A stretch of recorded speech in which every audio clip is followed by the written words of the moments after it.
Tanghalian na, tikman ang mga masasarap, katakam-takam at nakakabusog na talakayan ukol sa ating mayamang pananampalataya. Halina't magsalo-salo tayo sa Kwentuhang Katoliko. Magandang tanghali po sa ating mga ginigiliw na tagapakinig ngayong araw ng Miyerkules. Napaka-special ng araw na to kasi hindi mainit masyado at hindi naman umuulan. Pero meron po tayong kapistahan ngayong araw na ito. Pero eto, magpapakilala muna ako. Ako po si Karen sa ngalan ng Commission on Catechesis ng Archdiocese of San Fernando. At ito naman po si Shirley. Magandang tanghali po sa inyong lahat.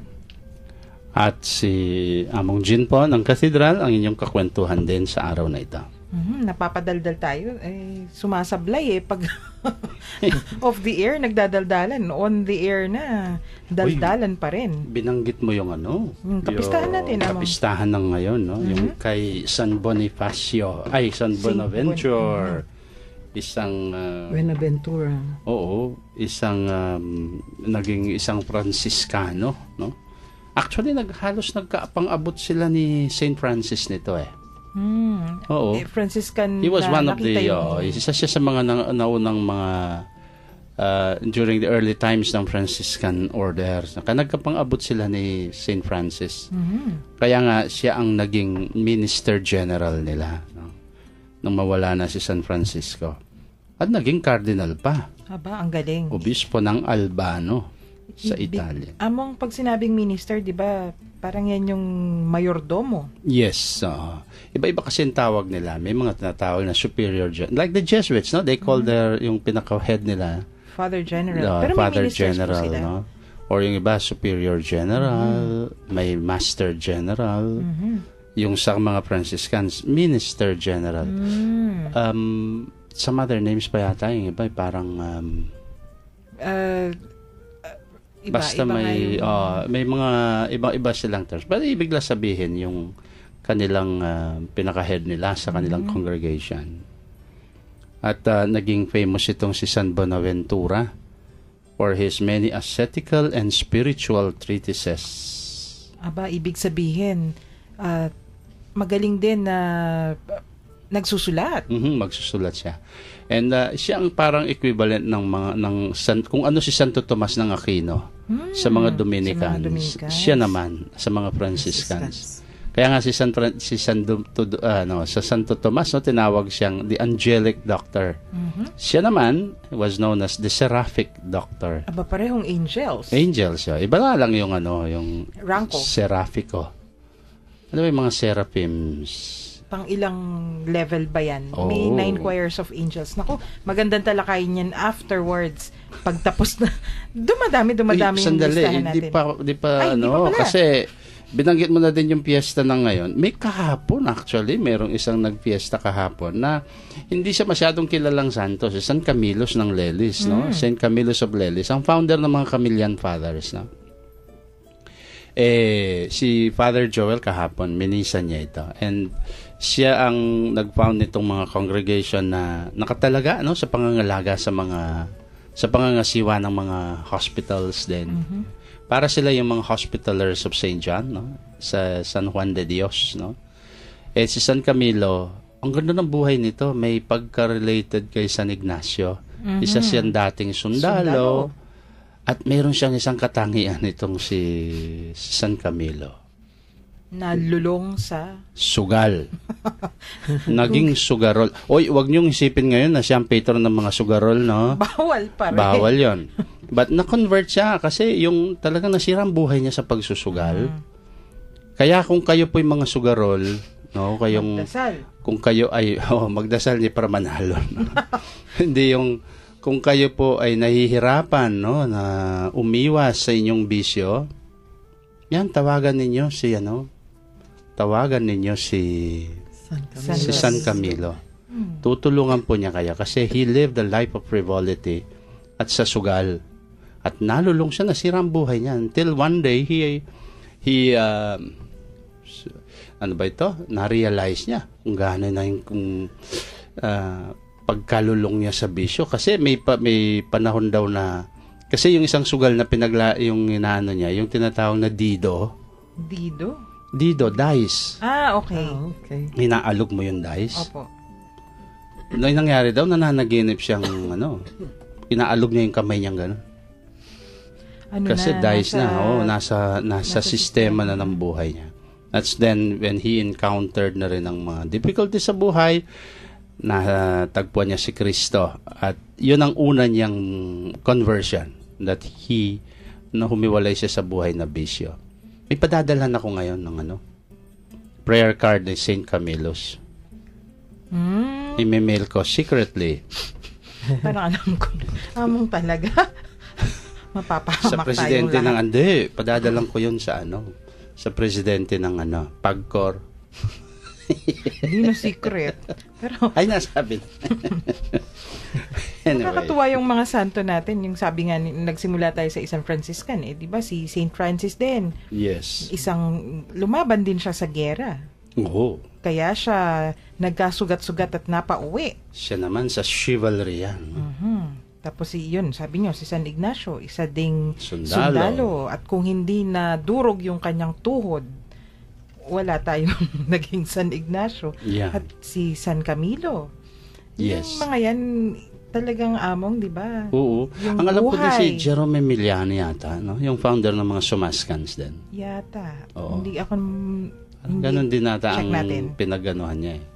Pero napakaganda ng mga naging buhay nila, yung mga conversion stories. Sa tingin ko, naging sentro sa buhay nila yung misa. Yes, of course. Lahat naman pag makikita mo yung pattern ng mga santo, when they encounter the Lord, ang nagiging sentro ng buhay nila, di si Kristo saan ang presence ni Kristo sa buhay natin? Aparte dun sa pagiging present ni Kristo sa buhay ng mga tao, sa buhay ng iglesia, ay ang Eucharistic presence, Kaya you will find our saints na they spend hours and hours before the Blessed Sacrament. Oo nga po. Yes. Ang dami pa. Sino yung, kilala mo yung The Flying Saint? Ay, si ano lang yung kakilala ko, The Flying Nun. Ay, sino yun Si Kwan yun si ano pa Si nung Sally artista? Field. Sally Fields, matanda ka na. Ay, hindi. Dahil grade 2 ako, pinapanood ko na yung Flying Nun na yan Siyempre, may mga reruns. Tita Shirley talagang. Si Saint Joseph of Cupertino. Cupertino. Yes. He was known as the Flying Saint kasi nagdarasal sila. May naka-assign na 2 friar sa tabi niya, di ba? Dahil lumilipad siya pag nagle-levitate, hinihila siya. Tinatali siya. Right. Kasi when he faces the Blessed Sacrament, that's just one example how ang isang nagpapakabanal, nagiging sentro niya talaga ang Eucharistic devotion. Kaya naman, ito yung ating pinag-uusapan. Bakit ganon-ganon na lang yung ating mga conversations the past few weeks? Actually, 2 buwan na tayong halos nagli-liturgy. Yes. Kasi hindi ganon kasimple. Hindi ang liturgy especially ang misa, sabi nga natin, hindi yan biro-biro lamang. Yes, At of course. yung pagdiriwang ng misa, very special talaga. Kaya sige, ituloy po natin yung ating conversation. Pero sa ating mga listeners, kung Sa mga nais ninyong texters, yan. 0918-351-8282, 0918-351-8282, at sa Globe, 0917-363-3738, 0917-363-3738. Para po sa ating mga nasa internet, maari po ninyo kaming panoorin sa Ustream, www.ustream.tv/channel/brightfm919. At kung nais po ninyong mag-comment, pumunta din kayo sa aming Facebook page. Yan yung Kwentuhang Katoliko na nasa Facebook. Paki-like ang page at sumali sa aming kwentuhan. At kung panoorin nyo naman po kami sa live streaming namin, kayo nang bahalang magpaumanhin dahil hindi po kami naka-makeup. Baka maputla ang dating namin. Pakinggan po muna natin itong magandang awit, yung Bayan Magsiawit Na.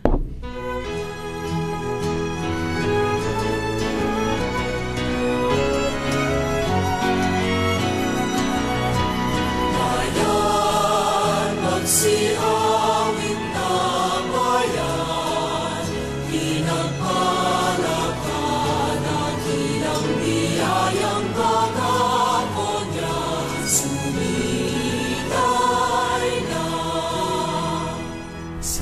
nauna mong hangarin, ang taong ay tubusin, upang siya ay makapiling,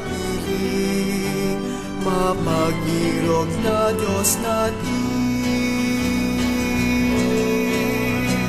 Bayan, magsirawit na bayan, pinagpalakad at ilang biyayang pangako niya, sumilay na. Sa ama niyang pagkataon, sa buhay niya sa mundo, inihayag kanyang puso, tinig ng Ama nating Diyos.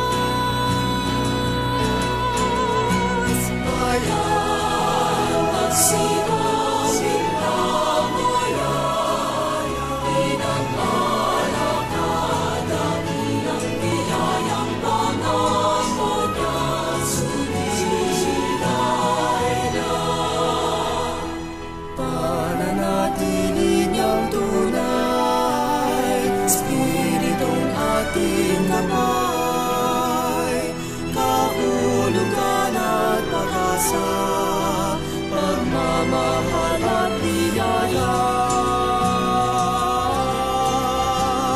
Bayan, magsirawit na bayan, pinagpalakad at ilang biyayang pangako niya, sumisilay na. Dakilang biyayang pangako niya, sumisilay na.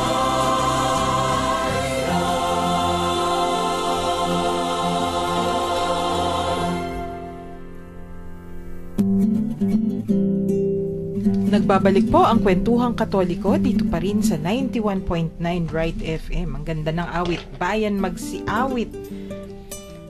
Talagang ganun yung feeling mo. Eh, di ba yung kita mo yung instrumentation, ang feeling ko nagsisimba ako. Psalm yan, I forgot. I think that's Psalm 26. Enter his courts with songs of praise, O nation. Pumasok ka na, bayan o bayan ng Diyos. Pumasok ka ng may kagalakan at pag-awit sa kanyang templo. That's the invitation. That's what we always say na pag sa ating celebration ng mga misa. Binabanggit ka kanina, no, Karen,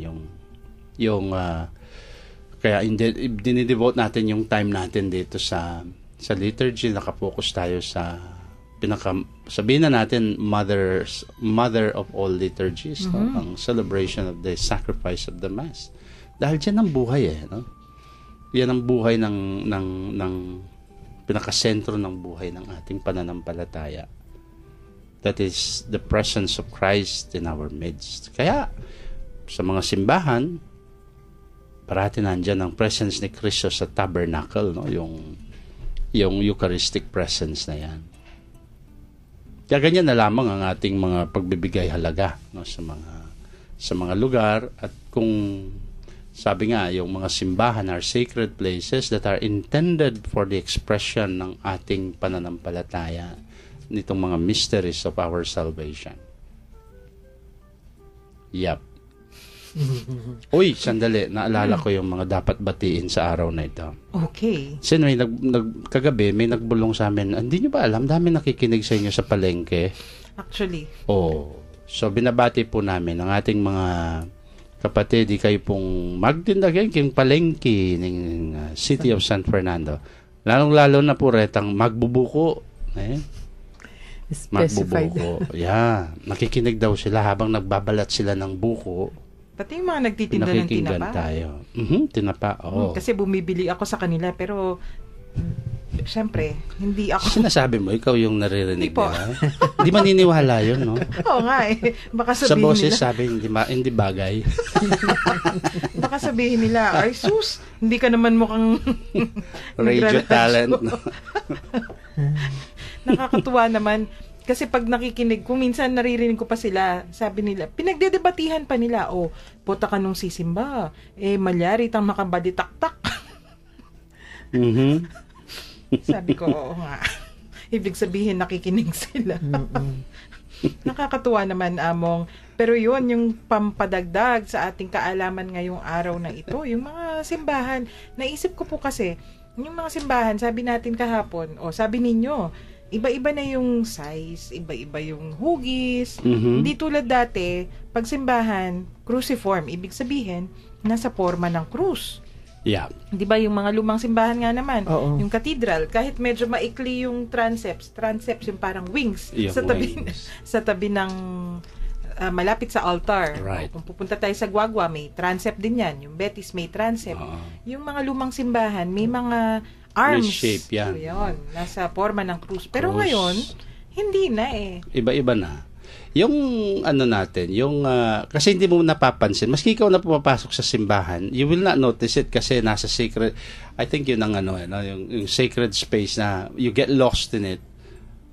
Sa Kapampangan, mula na kasi. You really do not feel, di mo nakikita yung shape. Di mo alam na lahat ng mga simbahan, lalo na po yung mga simbahang luma.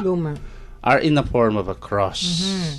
Pansinin po ninyo, pag papasok po kayo ngayon sa simbahan ninyo, nasama kayo, San Luis kayo, ano ba ang tawag doon? Mabalacat, Asta Apalit, no? Yung mga simbahan po yan. Pero na lang yung mga bagong simbahan. No? Kwadrado na. May bilog, may triangle. Triangle pala. Depende kasi kung ano po yung espasyo na available sa kanila. Yes. Naalala ko, hindi na natin nababanggit na word for the day natin. Oo nga. Pero araw-araw meron Meron hindi lang natin. Yun na nga pala. So, ano yung word for the day? Cruciform? Cruciform. Kapon, transept. Nabanggit din kapon, di ba? Ayan, yung mga Cruciform. transept. Yung mga pakpak. Yung arms. May nag-text tayo dito, sabi. Narinig ko po yung sinabi ninyo tungkol sa santong at sugal. Nino po yung patron saint na rin magkasino nga na. Naku, parang alam ko sinong nag-text niyan. Hindi ho, mali. Magbibiro lang po kami. Wala pong patron ng mga nagkakasino. Yung gustong kumalas sa kasino na nahihirapan na sa buhay at pag-alipin ng pagsusugal, mayroon po silang patron na pwedeng tawagan. Si San Camilo de Lelis. Dahil siya po ay naging biktima din ng pagkalulong sa bisyo ng pagsusugal. Okay. At si San Camilo pumasok ng simbahan ng buong puso at kaluluwa. Kaya siya nailigtas. Paano na yung mga nakapasok na sa simbahan at nalululong naman sa sugal? Baka may globe na nakapaikot sa kanila. Ayan, may texter na yata. Ay, iwas po dahil ang sugal ay talagang it can damage your persons and your families. Hindi connected sa topic natin namang, pero yung tanong niya, halimbawa po daw may isang killer sa isang town at di mahanap-hanap, pero nagkumpisal ito sa pare at nakilala ng pare kung sino siya.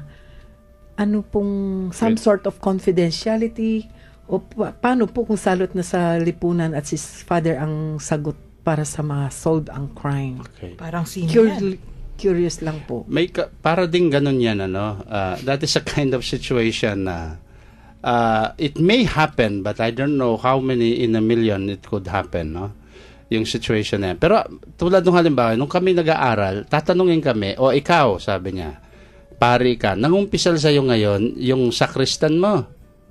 At ang sabi sa iyo Father, nagkasala po ako, nilagyan ko ng lason yung alak na gagamitin niyo sa pagmimisa. Anong gagawin mo? Sabi, no? Well, those are, in the first place, sabi ko, meron talagang ganun, no? But if it happens, siguro, baka that might be your moment for martyrdom, no? Kasi, ang seal of the sacrament of confession po is absolute po. I'm sorry, but it is absolute. Pag nangyari yon, dadalhin sa puso at sa loobin na lang ng pare yon. Pero maski na siguro salot na sa lipunan, he will not break the seal of confession. Pero among hindi ba siya pwedeng i-convince? Yes, of course, no. Doon sa, maraming pwedeng mangyari. At kaya nga sabi ko kanina, those are just theoretical, no. Ako siguro kung ako nag-umpisal sa akin si Tanjes, no. Ay, okay. Ng katedral. Si Tatanjes, yung aming gwapong lolo sa katedral. Pag nag-umpisal siya sa akin, sabi, amang nilagyan ko ng lason yung alak mo. Iiyak ako sa harapan niya, alisin mo. Bakit? Wala tayong pinag-usapan. Sige, basta alisin mo. Ano man yung sama ng loob mo sa akin, sabihin mo, no? Kasi, actually po, ang seal of confession ay may isang halimbawa dyan, no? Sino yung sikat na santong kilala mo na namatay dahil sa seal of confession?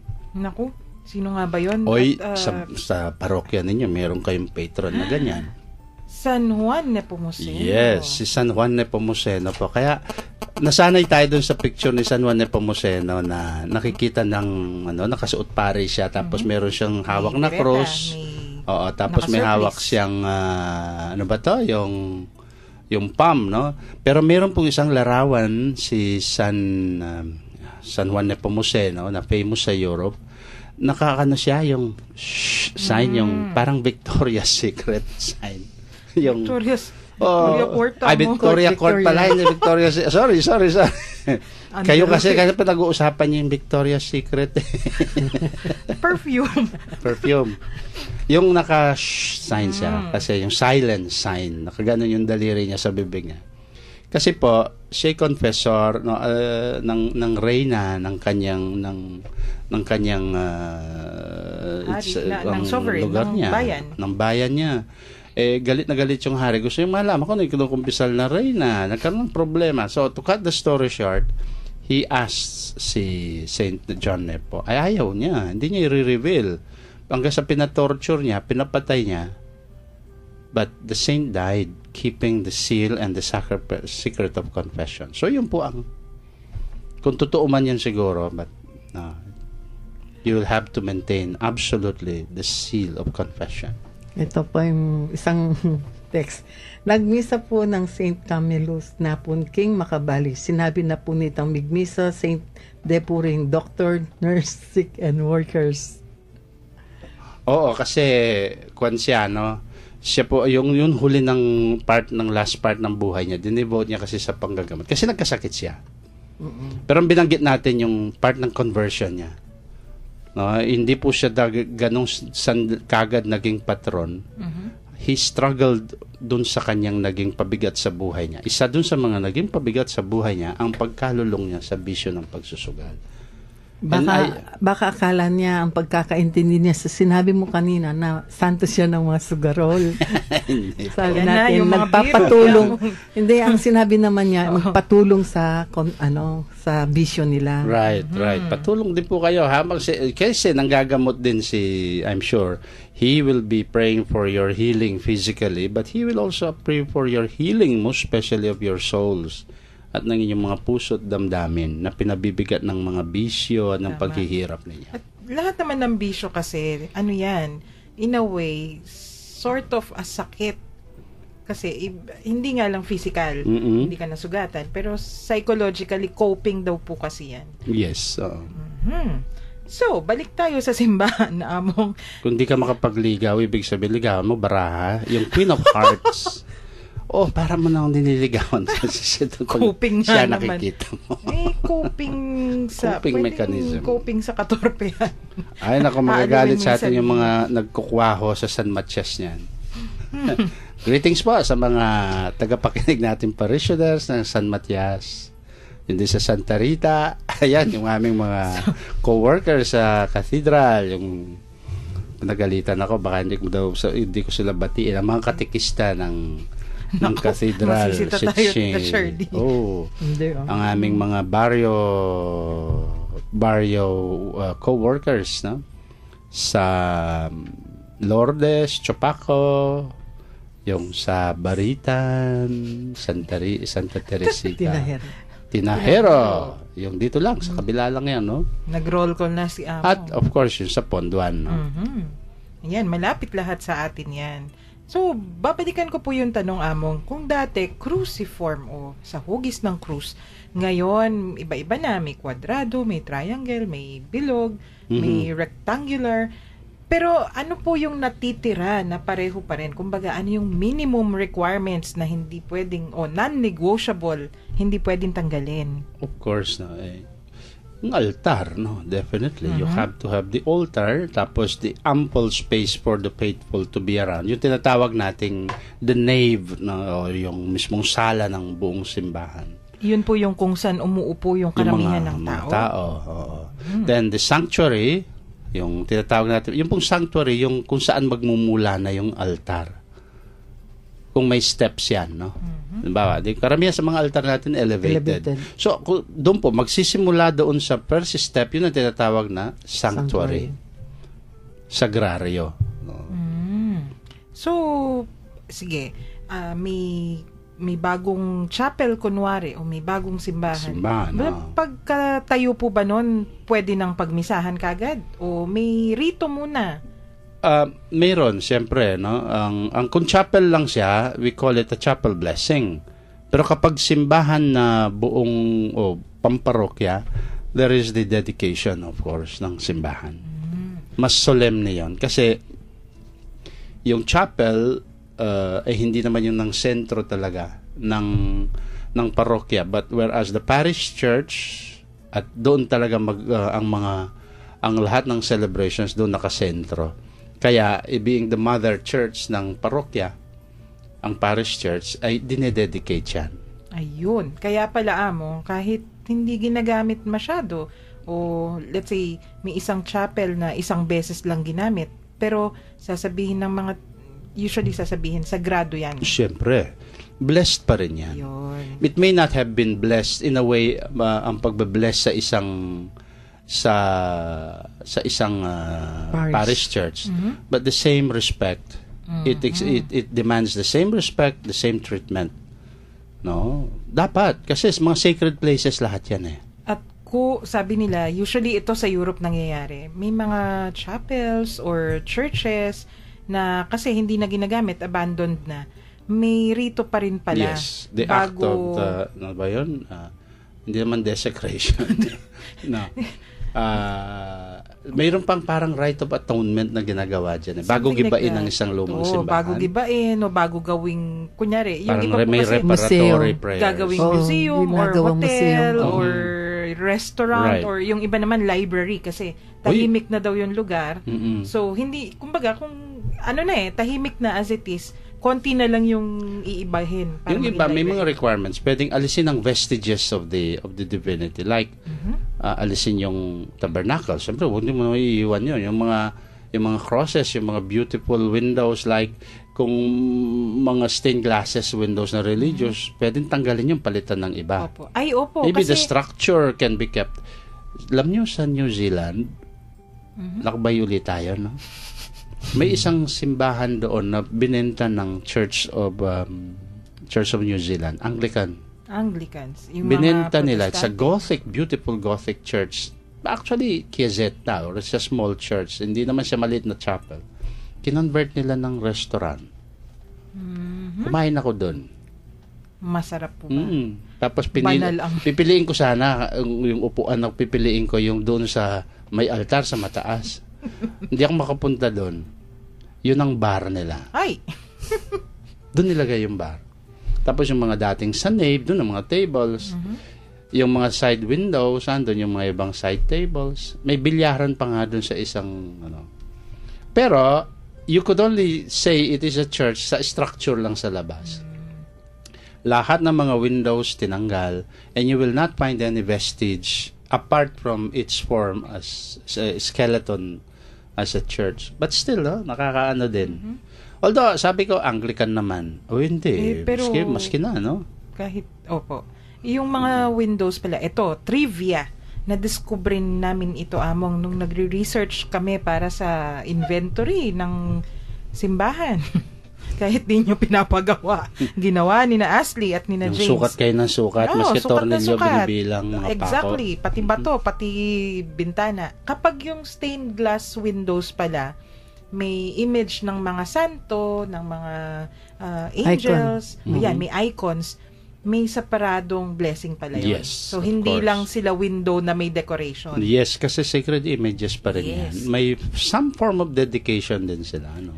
Katulad ng bells, di ba, yung mga bells may rite of exorcism pa pala yan. And bago- rite of christening. Yun. Binibinyagan sila. So, lalanyahan ng... O, nilalanyahan yan. Parang ganon, Kasi may similar pangalan yan eh. Mhm. O, sa inyo, tatandaan mo pa ba yung mga Santa bells Rita niya? yung major, Oh, tapos tapos? Dolorosa yung Aha. mas maliit. Oh. May San Jose. Mhm. Ako, nakalimutan ko yung dalawa. Parehong birhen yan, dalawa. Mga, ano yata, hindi po ako sigurado kung La La Consola. Correa. La Correa. Tsaka At yung saka isa. yung sa Lourdes. Okay. Yan yung mga decommissioned kasi. Yes. Balbal Noro Goreta. Mhm. So, ganun pala yun, Tita Shirley.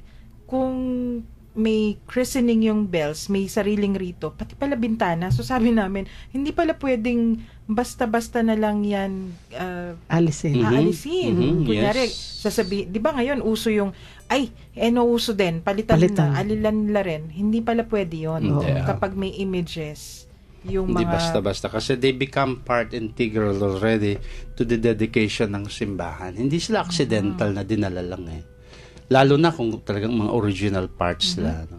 You have to keep them. May ganun sa Ateneo, yung lumang stained glass sa Santa Ana. Nung dinismantle yung simbahan, tinago yung stained glass at ginamit ngayon nasa Church of the Jesus. At pag nakita mo, napakaganda nga naman at mukhang bago eh. Ibig sabihin, nung tinago, ayos na ayos at iningatan talaga. Yeah. Speaking of bells, Mhm. nung isang araw, di ba, pumunta ako sa Mexico, yung simbahan ng bayan ng Mexico. Dahil ginagawa po nila yung, nagre-repair sila sa kanilang belfry. Belfry. And I found there 5 bells yung sa kanila doon. Nakababa na yung 4. At tulad po ng sinabi namin kanina, but this is also for the sake, may mga nakikinig na mga taga-Mexico, no? Yung pong bell ninyong malaki, yung nandun sa nasa bell tower, yung belfry nyo, just like any of these old churches, may pangalan po yung bell ninyong malaki. And wag na kayong magtaka kung ang pangalan ng bell na yon ay Santa Monica. That is the name of the big bell. Lahat kasi yan yung dinededicate yung bells, it is for that parish. So, bibigyan sila ng mga pangalan. Kaya may binibinyagan yan, yung old ritual, no? Mayroon pang, may seremonya, tolling, patutunugin nila ang ground level, tapos papanik na sila. Of course, nangyari na yan several hundred years ago, no? At yung 4 nilang bell sa Mexico, meron yung Santissimo Nombre de Jesus. Nagtaka ko doon, ganda ng pangalan ng isa. Tapos meron silang Virgen Sacratissimi Rosari. And then meron silang La Correa.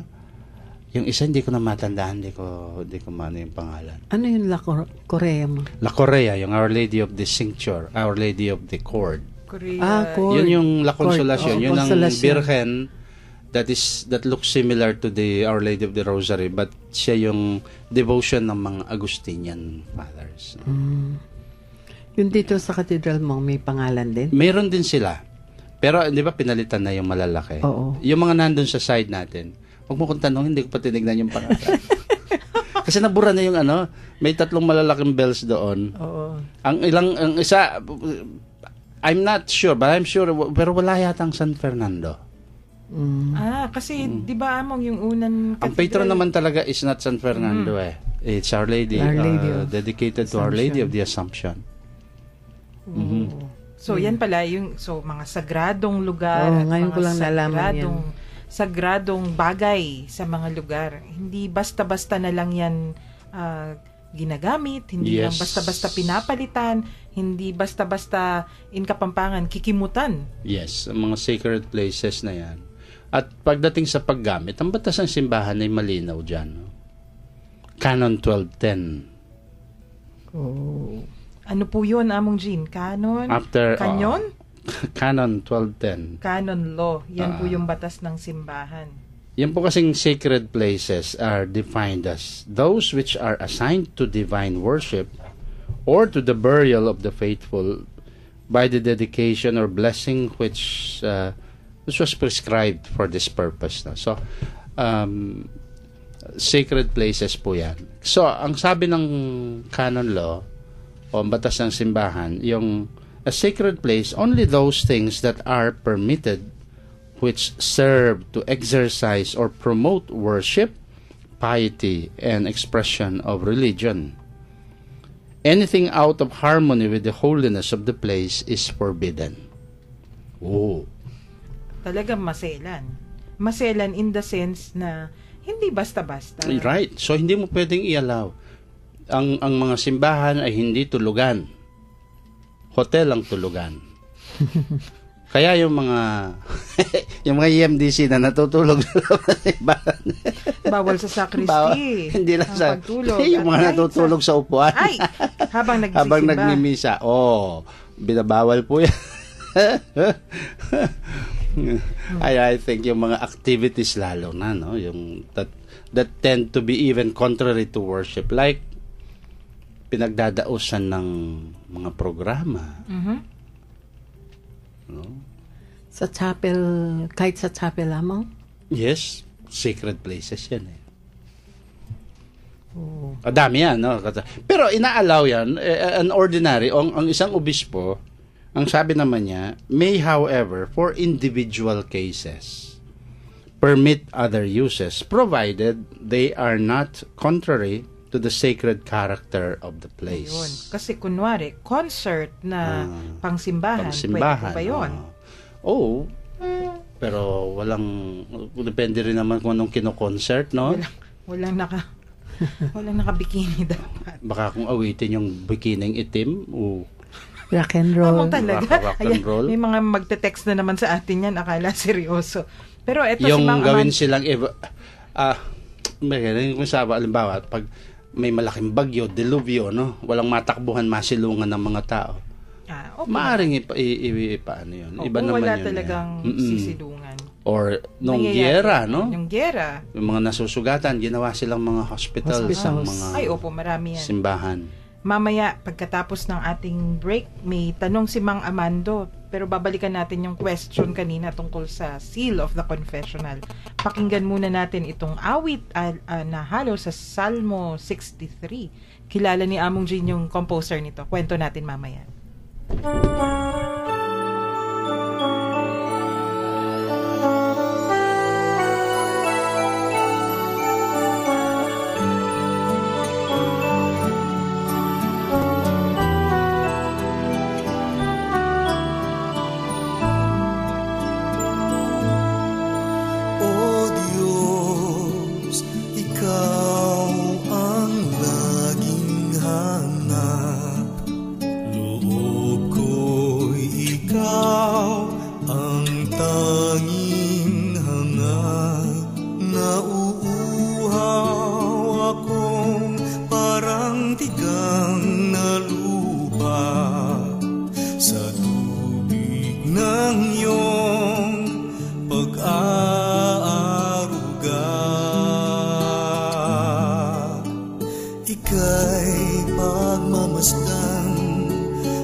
Kaligtas ay tiyak kung hawa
Nagbabalik po ang Kwentuhang Katoliko dito pa rin sa 91.9 Bright FM.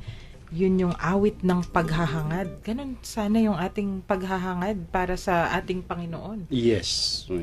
Yung paghahangad na makasama mo at makapiling ang Panginoon. And there is a psalm also. Yeah, but actually that is the Psalm inspiration. 63. Yeah.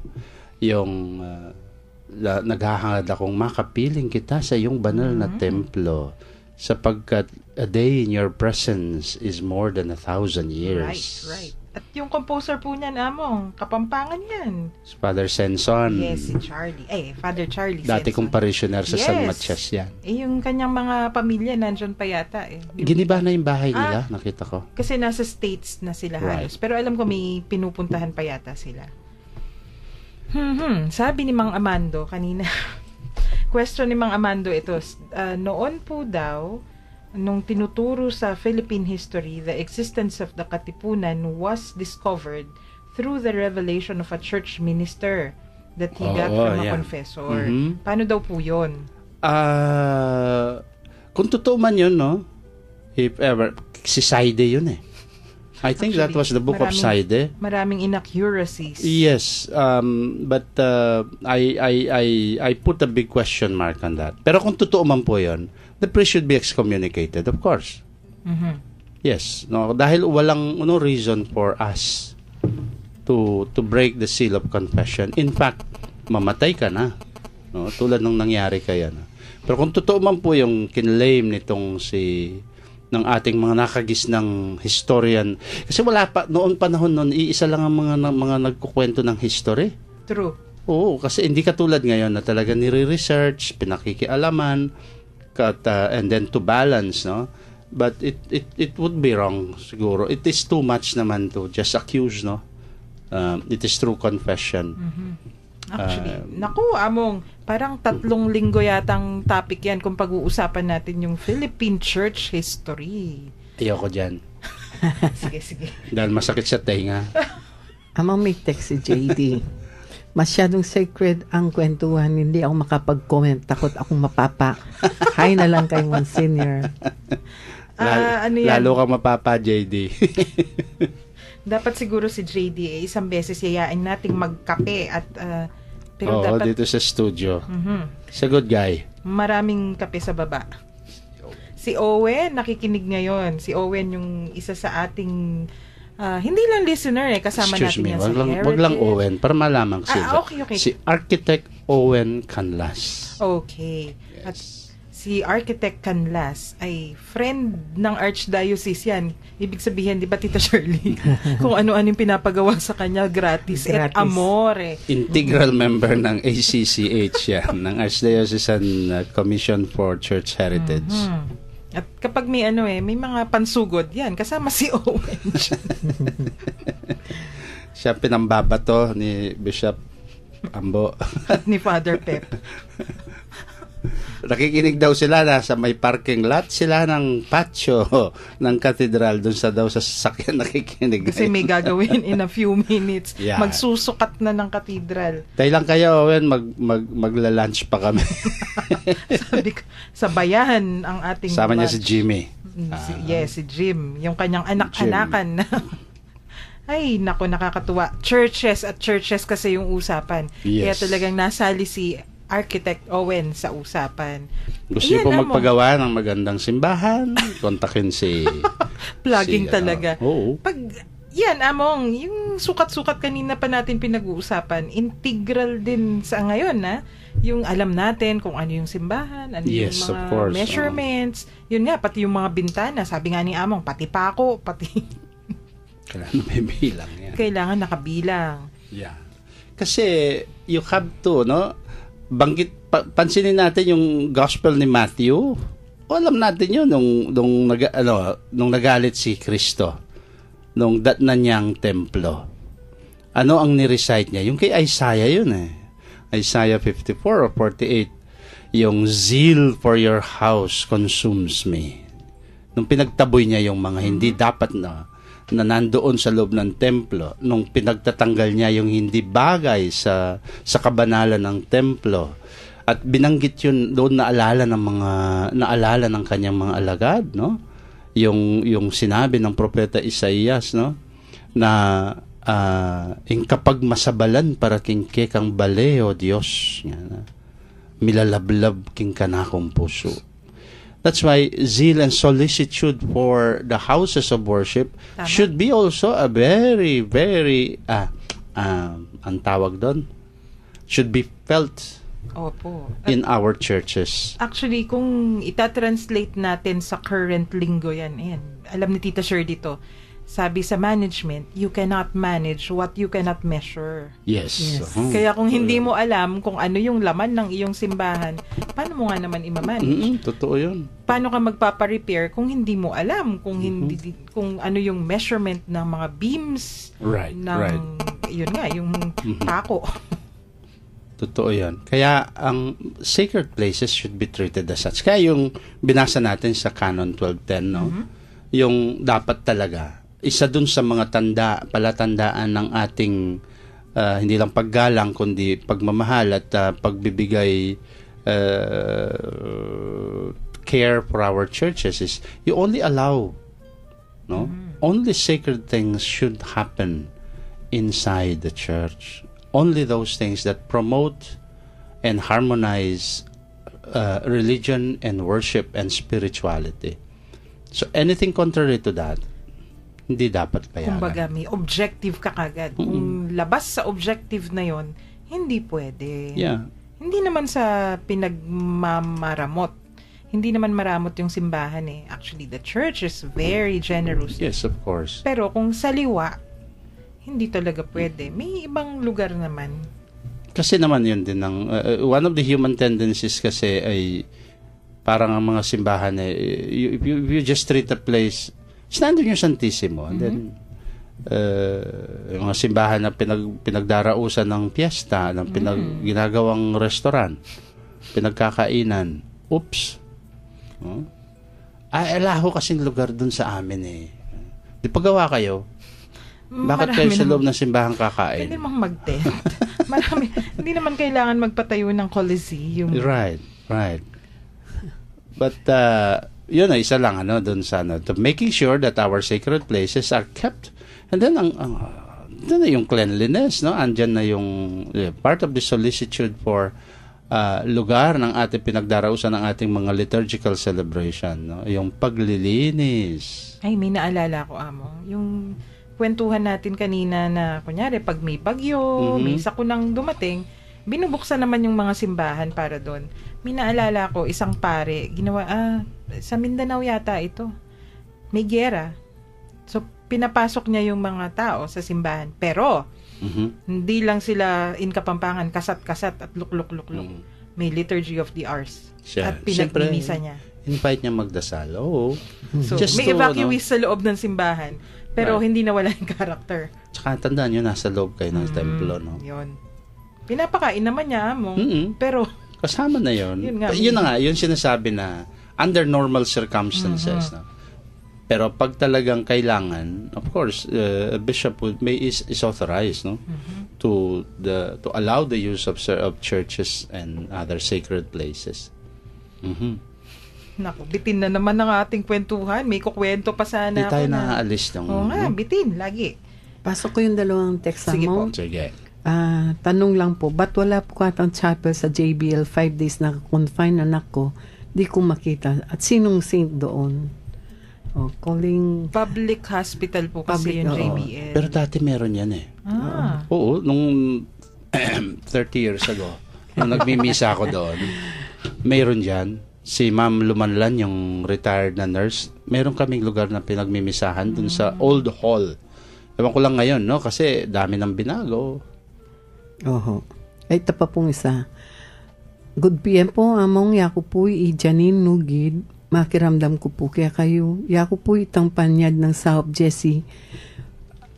Kasi po ating pong epilepsy. Aha, yes. Kamusta na ka malaga? Oy, mga di ka kang Saint Dimpna. Patron saint na rin atin dong may kakaramdaman niyang kalupa na ning keka. And Dimpna, no? DymphnA. Okay. Dimpna, Santa Dimpna. Yabe da kakengke kaming pangadi. We will not forget. All right, oras na naman talaga ng ating pamamaalam. At bukas, naku, kaming dalawa ni Satch. Oo. Kantahan episode kami. Anong nila? Sino si Sats? Sino si Satch? Yung Pag sinabi mo chocolate, kilala pala nila Sikat chocolate. talaga yung isang yan.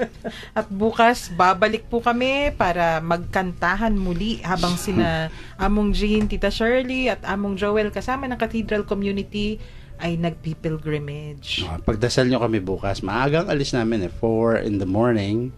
Pupunta po kami sa Shrine of Our Lady of Sorrows sa Dolores, Quezon. Yeah. JD, sama ka. Tapusin po muna natin ang ating episode sa isang dasal. Let us place ourselves in the presence of God. Glory be to the Father, and to the Son, and to the Holy Spirit. As it was in the beginning, is now, and will be forever. Amen. And may Almighty God bless us all, the Father, the Son, and the Holy Spirit. Amen. Amen. Maraming salamat po sa pakikinig. Ito po si Shirley. God bless you and keep you. At ito po si Among Jean ng Cathedral. Kikita tayo sa Lunes. Sa ngalan po ng Commission on Catechesis ng Archdiocese of San Fernando, ito po si Karen nagpapaalam at nagpapasalamat sa araw na ito.